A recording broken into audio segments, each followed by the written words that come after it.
Hi, everyone, and welcome to the How to Build Maintenance Buy-in That Drives Results webinar. Whether you're dialing in from the shop floor, the boardroom, or somewhere in between, thank you for joining us. Before we get started, please note that this session will be recorded and will be shared with you post-broadcast. Also, we'll be answering your questions live at the end of the session. Just drop your questions in the comments, and we'll answer as many as we can live. Anyone who sends in a question will be entered to win a gift from AssetWatch, including one of our AssetWatch jerseys like Andrell and I are wearing, so send us any questions you may have. Today's session is all about moving your predictive maintenance initiative from a promising idea on the chalkboard to a fully approved and funded play that drives real impact across your plant. Just like in football, it's one thing to have a great game plan, but it's another to execute it, score early, and keep the momentum going down the field. And that's exactly what we're covering today. With that said, I'm handing it off to Andrell to introduce himself and kick us off. All right. Hello, everyone. My name is Andrell Roberts. I am an Enterprise Solutions Director here at AssetWatch. I have over 9 years of experience in the condition monitoring space and really strategically working with maintenance and reliability and operations to get a solution in place and transform the current cultures of the organization into a more productive and reliable, focused organization. And so when we talk about sports, there's the iconic teams that you know about: the Dodgers, the Yankees, the Patriots, the Steelers, the Lakers, the Celtics. Whether you like those teams or not, those are the organizations that come to mind when you think about that particular sport. And so today we're going to be focused on a playbook to getting a trial, a pilot up off the ground, but not only to get the near-term win, the quick wins, but to become one of those names to remember within the manufacturing industry. And so when it comes to the reality of most plants, a lot of times for the last 2 decades, we've heard our maintenance manpower is understaffed, we're limited, we don't have enough manpower to even deal with the issues we have at hand. From an operations standpoint, goals and product output is down to the very number, and so there's no time to get in on the line, shut down things. And so their focus is getting product out the door as it should be. Budgets are always scrutinized and looked at under a lens. And so having trying to get a solution that may cost money is one of the hurdles you may run into. Too many competing initiatives with all the new technologies, having to buy more equipment, put new lines in, get a new software platform, this and that. It can become a very competitive nature within your own facility to try and get a predictive maintenance solution up off the ground. And then the last one, no one likes to try something or do something where they've been burned in the past by something similar. And so if you have a bad taste in your mouth about predictive maintenance, you don't want to do it again because you have that reference of when it failed you before. And so this is the reality of most facilities, and why a lot of projects fail, because it's just very complex. And so within a facility, you have 3 organizations that have to be in sync when trying to get a predictive maintenance solution off the ground. You have your maintenance, you have your operations, you have your plant leadership, and then I'd even add corporate leadership beside the plant leadership. So when it comes to maintenance, what they're focused on is this going to reduce firefighting? Are we still going to be trying to put fires out as they occur? Will the alerts be credible? Can we trust the data and the alerts that is coming to us? Will my team trust it? Will the technicians and mechanics and electricians, are they going to trust what's being delivered? From an operations standpoint, will this reduce unplanned downtime? These lines have to be up and running. That's their main focus. Implementing it, will it disrupt production? Will this actually make scheduling easier? Will this actually be seen as solving a pain from a scheduling standpoint? And then plant leadership, they're going to look, is this low risk? I don't want to be bought into something that may or may not work and then be stuck with it and be scrutinized for that. Is it worth the time and money? How am I going to explain this upward? So that's where the corporate kind of comes into play. Is plants probably going to have to take this to a corporate body. How are they going to explain this? How are they going to explain, hey, we want to implement a new solution to help us? So today we're going to focus on, from every aspect of an organization, on how to get a solution from an idea standpoint to an execution standpoint. What leaders actually prioritize. So within those organizations, whether it's operation, maintenance, plant, the leadership, what they're looking for, reduce unplanned downtime. We know that's the thorn in manufacturing's heel. It's very costly. It sucks a lot of resources from your team. And so that's first and foremost. Keep production on schedule. Again, goes back to getting that product out the door. Avoid night and weekend emergencies. No one likes to be called in when they're at home with their family on the weekend or on a holiday because of a machine failure. So that's one of the things that's going to be prioritized. The labor constraint again. We're understaffed. We're undermanned. Extending the life cycle of this high cost and critical assets. We're putting hundreds of thousands, if not millions of dollars in this equipment. Will this extend the life of them? And then lastly, reduce scrap and rework quality events, wasted raw materials, things like that. PDM must directly support these priorities to gain traction within an organization. And so this is a 6-part buy-in framework. So taking a step-by-step to just get a first down of getting this approved, to get the buy-in, start to get the ball moving, not trying to start very complex. So first is just build a simple, credible business case. Some people think this takes months and months of cost analysis and this and that. Just start simple. Credible use case. It could be a recent event that occurred. Let's start simple and then grow from there. Getting approval to test out your most critical assets. Again, looking to say, where do we start this? Let's get approval for this. Let's test it out before any type of long-term buy-in, but let's focus on our most critical assets.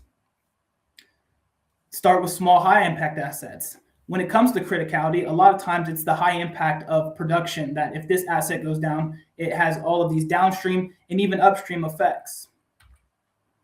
Build internal allies. Become a synced organization to where you can get allies, whether it's below you as a mechanics, technicians, where you say, hey, we're going to put this in. I really need you guys to utilize this so we can grow this and make our lives easier. It can be upward to a manager. You want to partner with operations, the people that are actually running this equipment. Start to build allies so that it can be a synced group that all wants to see this be successful. Generate quick, incredible wins. Get in, prove value, pick assets, again, that are critical. Get some case studies, some quick numbers that you can then use to run up the chain. And then being able, this is a key one that we see very common, is you may have a successful pilot, but trying to communicate that to procurement, to accounting, to the financial team in terms that make sense to them. They're not going to speak the same language as the folks in the plant. And so being able to translate that into terms that they understand, where 1 + 1 = 2. That's what makes sense for them. So trying to frame it in a way to where you see the success, but let's translate that to them. So we have a question here. I would love participation in this to kind of understand the group here. Which best describes your plant's current approach to predictive maintenance? Do you not have any PDM today? Is it something that you guys want to get into, just haven't? Have you tried, but adoption is stalled to where you weren't able to get it the full buy-in to continue to move this down the chain into a successful rollout state? Maybe a small PDM running, maybe you've done a couple routes or a small batch of oil analysis or something of that nature where it's small, but you would like to see it be more, to be larger, to grow it. And then maybe PDM is well established for you. And so I see the numbers coming in. It looks like the largest one, 38% of folks on here have a small PDM program and want to continue to grow that, to scale that. And so that is a great place to talk about, hey, we have a small program. Let's try to translate those wins into something larger. Let's grow this out. Let's make our plant more reliable. What data do you need before you start? And so we've seen this be one of the biggest hurdles to try and overcome. What do you need before you start? Recent failures is the best place to start. Where have you had recent failures where it's still kind of an open wound for someone, an open scratch or cut, that still people are still feeling that pain. Known bad actors, again, something that's really been an issue for you guys. Downtime antidotes, where you've seen common downtime events happen in this. It doesn't even have to be one asset. It could be a line. It could be things like that. Operator complaints, folks that are running this equipment, listen to them. They're going to be able to give insight because they're with this equipment every day. They know what it sounds like, it looks like, it feels like when it's running smoothly and when it's not. And then safety risk. Is it a hard area to get to? Is it a confined space? Is it on a rooftop? A fan on a rooftop? No one wants to go and do a PM on that fan in the middle of January in northern states where it's freezing cold, and sometimes we just check a box just so we don't have to go up there. So being able to identify these areas to get this data so you know where to start. The biggest hurdles to get a trial approved. Plant leaders need confidence in a low risk, low disruption trial. If it's high risk, if it's going to disrupt things for multiple days or weeks, it's an automatic no. Because again, at the end of the day, the most important thing is getting product out the door. Low cost and easy to stop. No one wants to put in hundreds of thousands, if not more, into something that hasn't been proven out and that you're locked in for long term. So getting in and being able to do something that's a little bit lower cost and easy to stop if you're not seeing the value. Simple to understand. Making sure that data is easy to consume. The alerts are easy to consume. It's not coming through as a rocket science experiment that everyone, again, no matter what part of the organization, can understand exactly the data that's coming through from a predictive maintenance system. Focused on real plant pain. Again, those recent events that have left a mark and an open scar for someone. Designed to show business impact. Support by experts. So these are things where it's very easy to get it approved once you have these things in place of low risk, low cost, simple to understand. It's solving a real issue, showing business impact, and then you have that support from your solution. All right. So another question for the group here: what usually makes it hardest to get new maintenance initiatives approved? Is it competing priorities? Is it an unclear business impact? Is it the upfront cost that concerns, again, leadership and folks within the organization? Is it production disruption risk? Is it going to stop our plant from operating? Is it leadership skepticism? Again, that can be the leadership skepticism can be a big one because they might be under the magnifying glass the most if this goes wrong. And so that's a very common one we see. And so again, what we're going to talk through today is how to get them comfortable with giving the green light, with giving the thumbs up to pursue this. I see the numbers changing a little bit. It looks like that leadership skepticism was the most common one of what you as the audience have kind of had the biggest challenge to getting approved. Why your coaches need to say yes, getting that green light. How do we get that green light? Why it's important. What problem are we solving? Sometimes in this industry, it may be a common term of predictive maintenance or condition monitoring. Maybe it's a buzzword where you want it and you know it'll work, but you can't easily translate that into the problem you're solving in your specific organization. Where will we start? Typically, we see 50 to 20 monitoring points being a good start. That usually breaks down to 10, 25 assets to start. And why that's a good number is if you go beyond that, it may be alert overload, too much data consumption out the gate, and it kind of leaves a bad taste in everyone's mouth because it's too much at once. If you go under that, it may not be enough. You may do one compressor or one pump where you don't have a good enough data set to really be able to justify moving it forward. What's the risk of disruption? Find something where it's a quick installation, no downtime is needed as long as safety parameters allow, where you can get in, you're not disrupting anything, you can get the hardware installed, and it doesn't leave any impact on your production. Resource requirement is a huge one because, again, I'm going to keep repeating this. We know manpower can be limited at times.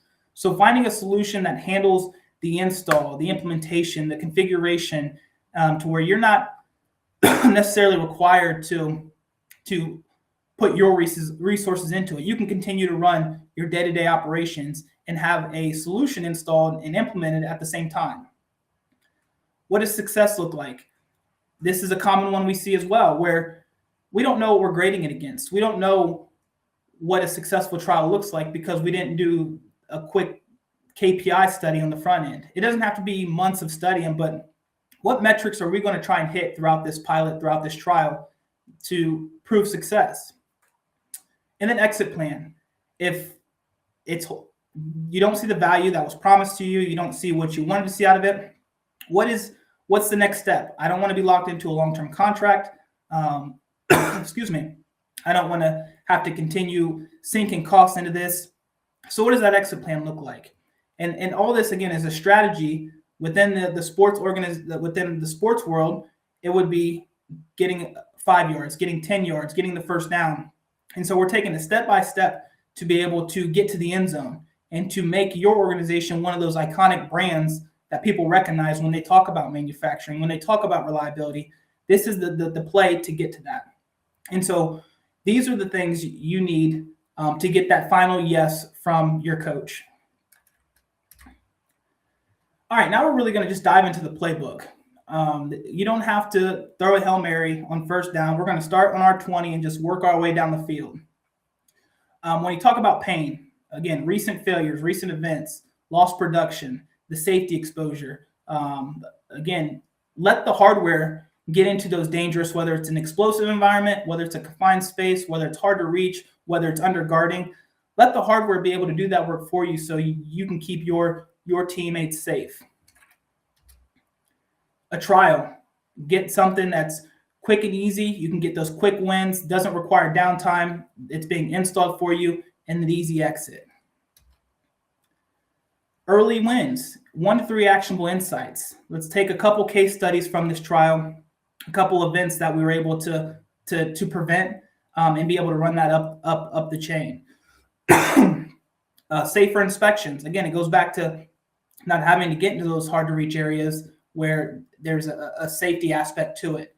And so get those early wins, get them under your belt, get those first downs, and be able to go back with the results of what was occurring. Proof. Now that you have those wins, let's put some numbers behind it. Where cost avoided, downtime hours avoided. There was we avoided wasted raw material. The workload, we were able to better plan. Our PMs, we were able to structure our PMs more efficiently. We were spending X amount of time on this asset because it was the OEM recommendations, when really we have the data to know, hey, we can do this every 6 months instead of every 2 months, or every year instead of every 6 months. And so you can take that data and be able to translate it into proof to, again, run up the chain. And then at the end, it's a decision. Now you've taken you got the wins, you got the proof, the decision. Are we going to expand this? Are we going to make our brand iconic? Are we going to be one of the names people remember? And now that we have our wins, we have the buy-in, let's grow this to different lines, to other facilities, to continue to transform your organization. Maybe you realized from the data and the analysis that was being done, you were monitoring assets that necessarily didn't need it. There were less. It was a problem child asset. You resolved the issue at hand, and it's not one of your most critical assets. So maybe we refocus the coverage that was on that asset to others. Or it was a bad experience. You didn't really like what you saw. Are you able to exit with your data? Because at the end of the day, you should own your data. It is your data. It's your assets. Can you exit with your data? So this is kind of the playbook on how to move the ball, how to continue to work towards transforming your organization. And again, Auburn mentioned this recording will be sent out, so no worries. You'll be able to review this and go back to it in this recording. How to prioritize your most critical assets. We've kind of hit on this a little bit, but your first asset you focus on should hit one of these criteria. Is it a line stopper? Again, in the food industry, we see ammonia compressors being a huge line stopper, facility stopper. In steel, We see the mill stands being the showstopper. Is it a critical fan? In plastics, a lot of time you're looking at injection molding machines, you're looking at extrusion lines. Those seem to be the line stoppers within certain industries of manufacturing. Known bad actors, we've hit on that. The safety and accessibility risk, again, is it on a rooftop? Is it in a hot zone? Is it in a confined space? Is it in an explosive environment? Is it a lot of dust and debris in that environment? Is it an overhead risk? There's a lot of things that go into that. High scrap impact. We had one customer where they had an event where the piece of equipment shut down and the material inside hardened, and they had to take out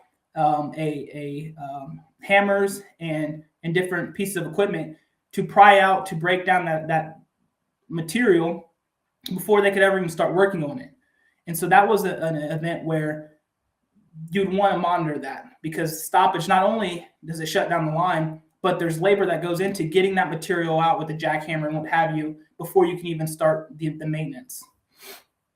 Long lead times. We all know ever since COVID, lead times went a lot longer, a lot farther down the road, where it used to be 6 weeks. Now it's 18 weeks. Now it's a year instead of being a 4 week, whatever the case may be. Long lead times. And some people are like, we'll just put a spare on the shelf. Well, when these gearboxes are $1 million or $500,000, you don't want to have too many sitting on the shelf. That's a lot of capital wrapped up in your spare parts. And so having a solution to be able to monitor this, to be able to give you those better lead time kind of insights is important. So that's another asset you want to focus on. And then going back to listening to your operator, listening to their complaints, things that they've had issues with, that they have a problem that they would like you as a maintenance, reliability, continuous improvement, the engineering team to help them resolve. And so these are the things you really want to focus on when identifying your most critical assets. Predictive maintenance is a team sport. If you had a quarterback and running back that did not get along, you're not going to be very effective on offense. If you had a linebacker and a nose tackle that didn't get along, you're not going to be very effective on defense. And so making sure that everyone's in sync on the same page when it comes to rolling out a predictive maintenance solution. Maintenance leads and planners, their job is to investigate, validate the findings, prioritize the work. They need to be in sync with the technicians who are going to be adopting the system, that are going to be actually doing the work. If those two folks are out of sync, you're not going to have a very successful pilot or trial, because one may think one thing when the other's thinking another. And then you add operations into that. Everyone should be involved in the success of the pilot. And when I say involved, it doesn't mean putting all the resources into it, but utilizing it to get the most advantage out of the solution. If you're already going to take the step into getting this, let's make sure everyone can utilize it to benefit them. And that's how a team becomes a well-oiled machine and be able to progress and, again, transform into one of those iconic organizations down the road. And so looking at this as a team sport is very important. I spoke to people having, organizations having issues identifying data and KPIs. And here's some of the main reasons why that is. One is accurate downtime logs. We have to ask these questions of, okay, what KPIs are we going to judge this pilot on? And they're like, I don't know, I got to go look in these files and this file, and they really don't know what the downtime data is. And so making sure there's accurate downtime logs, or knowing who to go to for that information. Consistent failure tracking. RCAs are a great thing to track. And so you can do some of those root cause analysis reports and start to identify that and use that to grade your predictive maintenance pilot. Clear maintenance cost models. When there's a win, you want to go in and say, okay, we found something, we resolved this issue. What type of costs were saved? What type of costs were avoided with that? And so trying to know where to get those models, whether it's a controller or a maintenance planner or whomever, just being able to pull some of those numbers out. The criticality ranking, having a criticality assessment. I know this is a lot of, over the past 5 years, a lot of people have really been entrenched in getting that. And so a lot of people have that, but that's an important thing to have, is a criticality ranking. And it doesn't have to be overly confusing and overcomplicated. Just a tier A, tier B, tier C, a 1, 2, 3 tier is very simple but effective when knowing how to measure this. And then a cross-functional definition of success. Going back one slide, does success mean the same thing to everyone? It may not be the same terms, but overall, everyone should have their own terms on what success means that should go to the broader picture of a successful pilot. So now we're going to look at a real life situation that occurred where there was a reliability manager at a steel manufacturer who was hoping to extend him and his team in condition monitoring and couldn't get budget approved for everything he wanted to monitor. In a perfect world, especially from a maintenance reliability perspective, we're going to monitor everything. That makes everyone's job easier. We know we got the coverage, but that's not the real world. And so focusing on those critical assets, and what I always recommend is creating a full asset list of all your assets, and then finding a solution that's going to partner with you to identify, okay, we can't do our 100 assets. Let's focus on 25 to start. And so that's what we did with this reliability manager is it started with those 25. Another example is working with a forest product facility. Their biggest push to predictive maintenance was they had a fire from a piece of equipment that occurred, and they were down for months. And so that you could be looking at it from a safety perspective. But it doesn't matter what perspective you're coming to it with, making sure you know how to start and then grow it from there. So step one is how to start what assets criticality analysis. Step two is proving that value. With this situation, our reliability manager had multiple vibration alerts flagged for abnormal bearing behavior. And so taking that, they were able to put it into action with the mechanic technicians. They confirmed what the alert that came through was accurate on their inspection, scheduled the repairs during a planned downtime event, which is much more convenient, much more cost effective than unplanned, and then was able to avoid a catastrophic emergency failure. What he gave back to us was this was the first time the team saw a problem early and was able, without stopping production, was able to deal with it in a convenient manner. And then step three, decision. Plant leadership approved PDM expansion. It doesn't take much. I know a lot of people think that it's going to take the trial and then a phase of putting it into a cost analysis and then this step and then this step. At the end of the day, in most environments, I can't say all, plant leadership wants efficiency, they want to save money, and they want their team to operate more effectively. And so when you take the criticality list, the results of that trial, the cost, a lot of times the plant's going to give the green light. And then not only the green light, but okay, we saw the success here. It was proven. Let's go to that tier 2. Let's go to that B tier. And it can be a phased approach. You can start with the pilot, have a goal for a phase 1, have a goal for a phase 2, and then in a perfect world, the following year, you now have a focused budget only on predictive maintenance. You don't have to take money from your maintenance budget or your spare parts budget or your CMMS budget or all these things. You now have a singular budget just focused on your PDM. And that's the goal. Start small, start simple, roll it out in phases, and then be able to have this as your sole budget for predictive maintenance, and continue to evolve predictive maintenance and transform your organization. All right, so last question for the group today. After today's session, what best describes your next steps? Some of you might just be here learning for now, wanting to kind of take a step and start to see what's out there. Others might be exploring. You might kind of be interested in PDM and kind of learning what's out there. And so this is a great place to start. Being interested in a small trial. Now that you've seen kind of the playbook on how to be successful, now you know how to take it from an idea, implementation. Some of you might be actively building out a business case. Again, hopefully what you take from this is not to overcomplicate that. And it looks like we have a lot of the group that's already running PDM. And so now, if you're already running it, how can you continue to transform, evolve, and make it more effective for you and your team? All right. So key takeaways from data immaturity to decision-ready insights. Again, data is great, but it's only as good as what you can do with it. Failures prevented. That's most important when doing a trial is what were the results. Downtime and scrap avoided goes straight into the results as well. Dollars saved and ROI. That's a big one that I think a lot of organizations may battle, and it goes back to knowing where to get those numbers, knowing how to track that.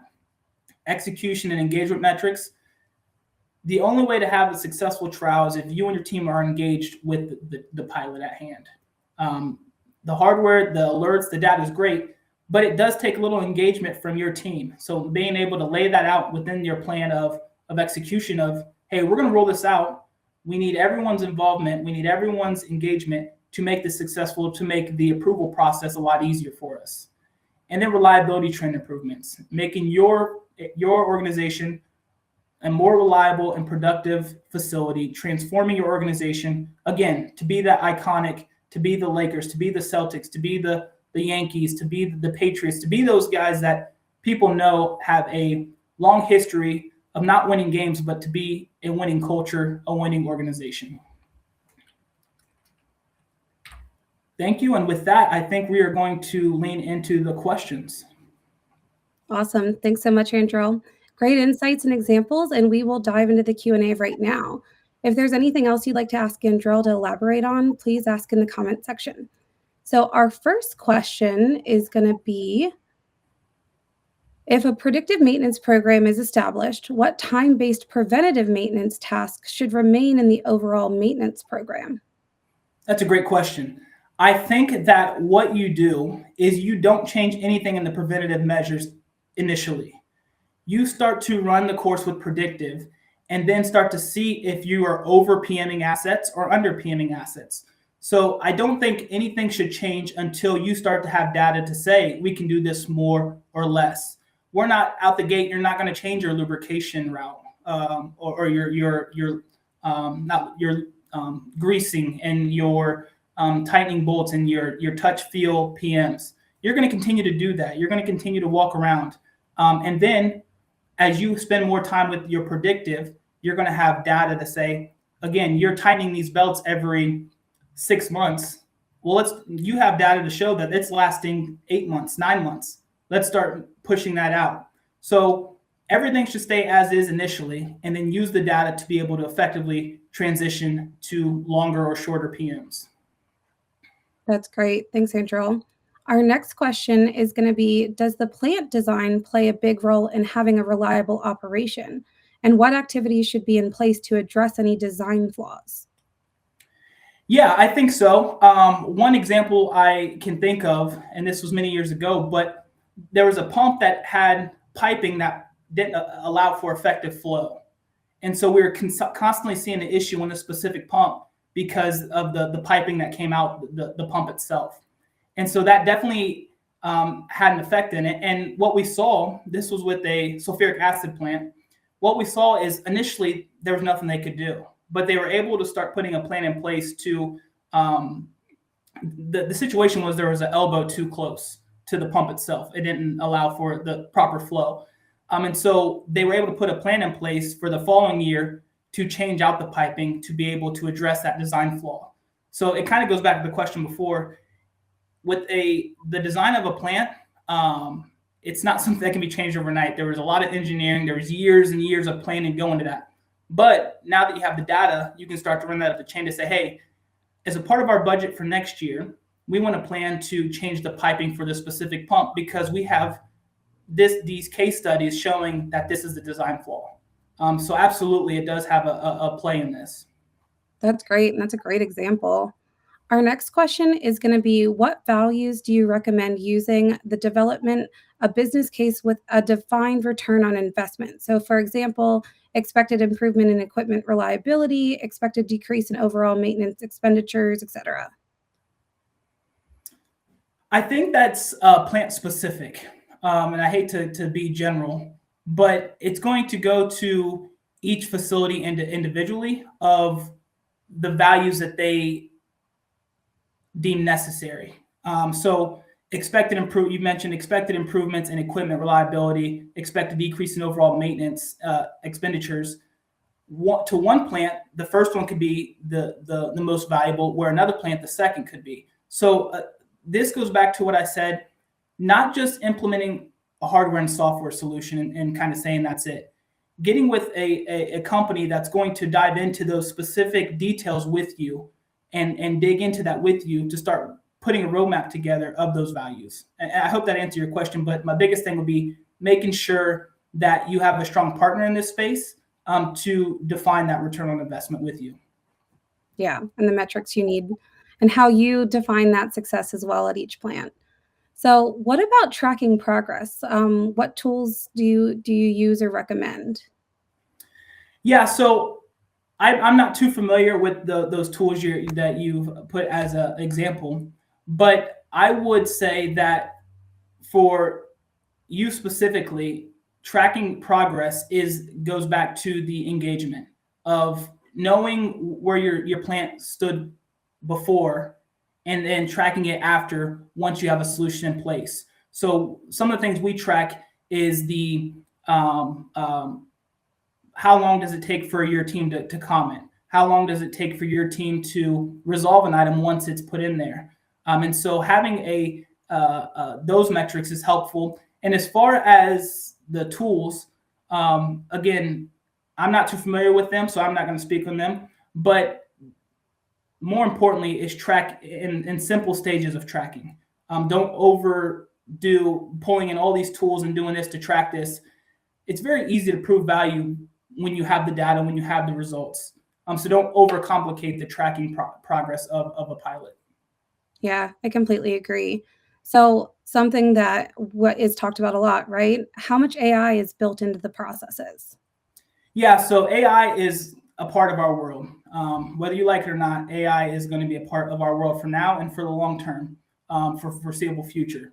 And so a lot to say. And AI is good because what you have is data coming from every direction. To have a singular person to be there and take in all and ingest all this data and be able to give effective alerts it's an impossible ask. So use AI as a first line defense to incorporate all this data to be able to set initial alarms and then having an expert to filter out those alarms, to filter out the false positives, to filter through the legitimate concerns, and then using AI to build a stronger machine learning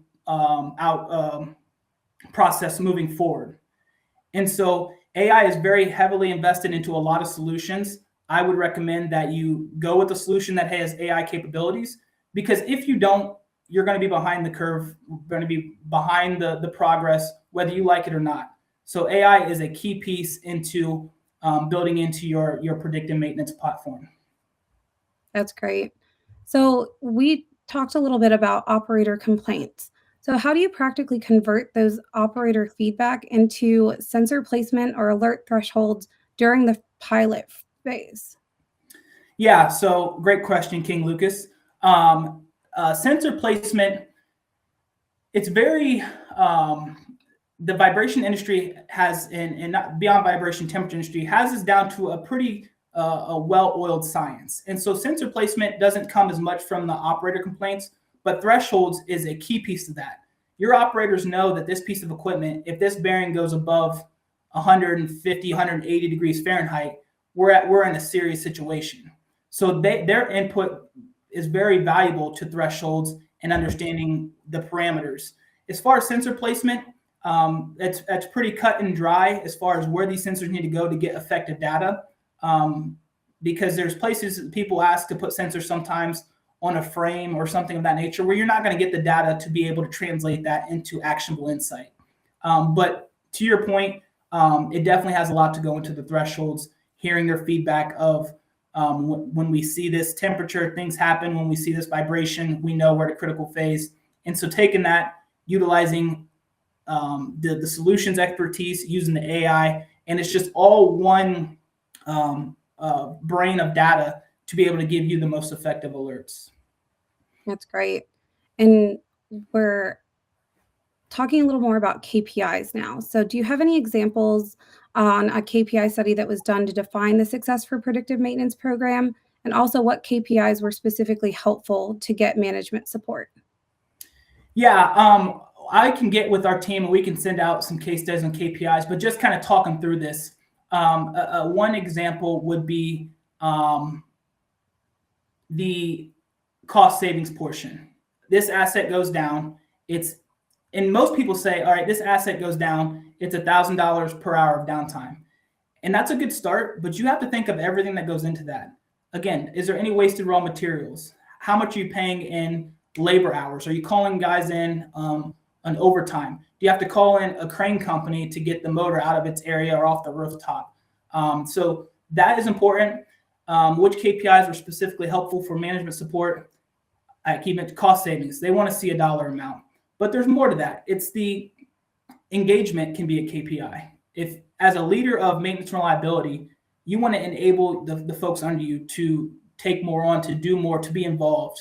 And so having a solution where everyone's involved. One of the things we do here is you have unlimited user licenses. So making sure everyone can be involved in the platform, the alerts, that's important. And some people don't think it's important to plant management, but they want to see that this is going to be adopted across the broader organization. And so that's engagement can be a key metric. The runtime, keeping the line up and running is another one.